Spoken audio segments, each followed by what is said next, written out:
Welcome to the deep dive. Today we're wading into, well, a pretty dense stack of sources, all focused on the catastrophic collapse of URSummary. It's an event really defined by this impossible deadline, dark bargains, and some pretty desperate survival tactics. Exactly. And our mission here really is to map that destruction, but also to unravel the political maneuvering, the magic systems at play, and crucially, the personal sacrifices. We're looking at characters who paid, an ultimate price, trading years off their lives, risking everything, just for a few more hours. Sacrifice seems to be the non-negotiable entry fee for staying alive in this world. Absolutely, and that theme hits you right from the start. The sources opened 6 months earlier in Eben Field, freezing cold, sequestered district, and the image we get is of these firebirds, small creatures, gold and ruby feathers, flying through this starless, foggy night. It's haunting. Yeah, it sounds beautiful, but also kind of ominous. It's definitely more than just mood setting. It's core to the theme. These birds, they gather tinder, build pyres, and then they cremate themselves. They set the nests ablaze with their wings to hatch their chicks. It's this immediate, graphic display of life, only continuing through self-sacrifice for the next generation. Wow, okay. So keep that image, Yeah. self-cremation for new life, in mind. Got it. Yeah, especially when we talk about Lauren later. Right. Okay, let's dive into section 1 then. The devouring divinity. The big picture.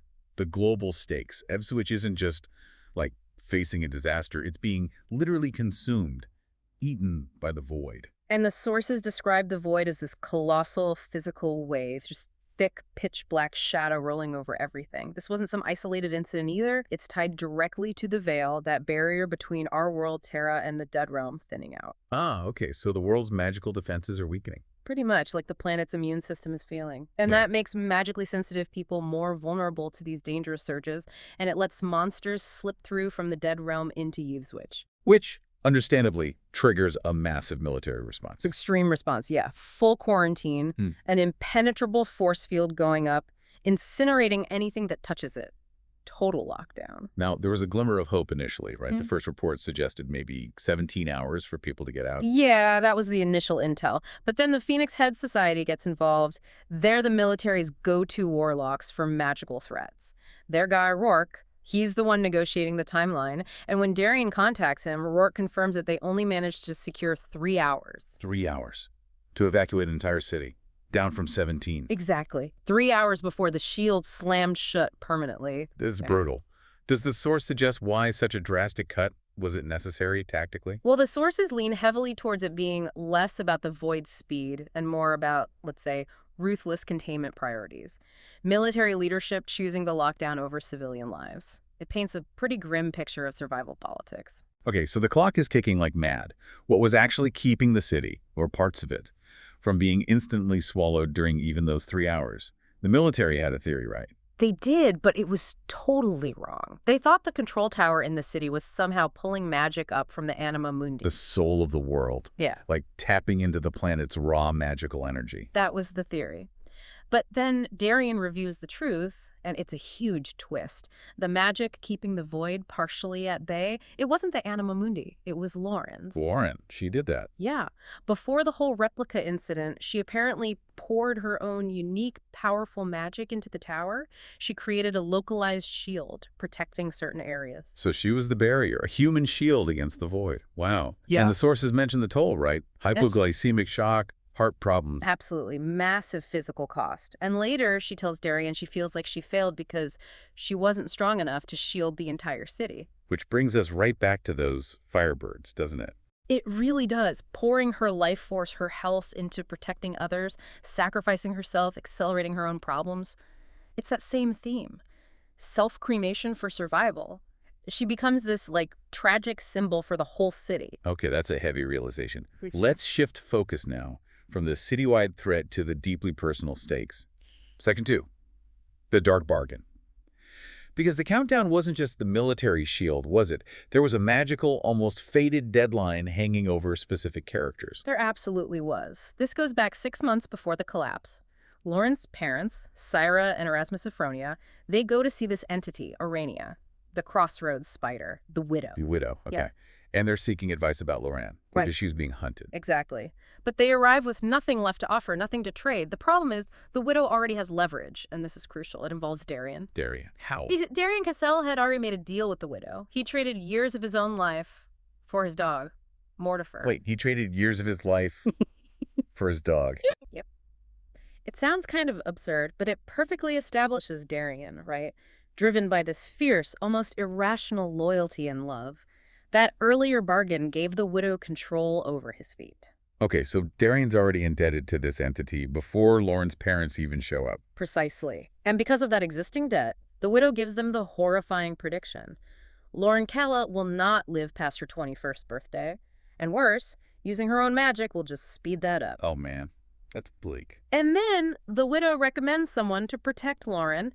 Guess who? It has to be Darien, the guy whose life she already partly owns. Exactly. Darien, the protector. Now saddled with this, mandate of doom. He knows his time is borrowed, her time is running out. It explains why he's so fiercely protective, almost reckless sometimes. He feels it might be futile, but like he says in the source, I will never stop caring about her, not even for 2 fucking seconds. That intensity comes from knowing the clock is ticking down for both of them. That sense of a predestined countdown. Mm-hmm. It feels mirrored elsewhere too, right? With Roman Devlin. Yeah, absolutely. Roman's drive is different, though. It's not a magical bargain. It's pure familial loyalty. He's desperately trying to protect his younger brother, Paxton Slade, from their own father, or uncle, depending on which source you read, Donovan Slade. The Dark Slayer, head of the Shadow Masters, hunting his own son. Right. Roman risks everything, goes back into the collapsing city purely to save Pax. It leads to that insane, deadly fight with the Dark Slayer right there on the I-5 freeway as the military quarantine is closing in. So you have Darien, driven by this supernatural bargain and fate, and Roman, driven purely by his own will and love for his brother. Exactly. 2 sides of the same coin, really. Absolute loyalty against impossible odds, just fueled by different things. Okay, so these massive personal and global stakes are set. How did anyone actually survive the immediate chaos? Let's talk Section 3, Tools of Survival. Because with monsters crawling out and magic surges happening, you needed more than just luck. Definitely. Survival hinged on some pretty specialized gear and substances. The key bit of magical tech mentioned are Everterra talisman. Right, those are like magical camouflage. Basically, yeah. Huh. Small items you wear. They mask your scent and sound from monsters, shield you from detection. Super important. But the sources say they were getting really hard to find. High demand, obviously. Roman uses something similar, right? His coat, using its own magic to hide himself and Darien in the tunnels. But there's a darker side to the tools, too, isn't there? Stygian salt? Ugh, yeah. Stygian salt, it's this crystalline drug. Characters like Shay and Tanner use it, snorting it, the text says, off a console with a hollowed-out pen to boost their Helser abilities, their magical sight or tracking. So it enhances perception, but sounds nasty. It's described as pretty brutal. Tanner talks about his brain buzzing, intense congestion. It clearly works, gives them that edge, but it's punishing. The sources definitely hint at dependency, maybe long-term damage. It's why someone like Darien only seems to use it in absolute emergencies, when he needs that clarity. And all of this use of magic, the stress, the fighting, Yeah. it takes a massive physical toll. Oh, completely. Lauren, being the city's secret shield, is dealing with chronic hypoglycemic shock, severe heart issues from that massive power output. And Darien gets his hand broken badly in that fight with Dawn, the Dark Slayer, needs urgent medical help immediately after. Which is where Rourke comes back in. And Lucent Enterprises. Right. They need specialized treatment. Rourke uses his influence to get them access to a reverse chamber at Lucent Enterprises. This thing is critical. It treats magic depletion, stabilizes health issues from overuse. It's how Lauren recovered from her coma earlier.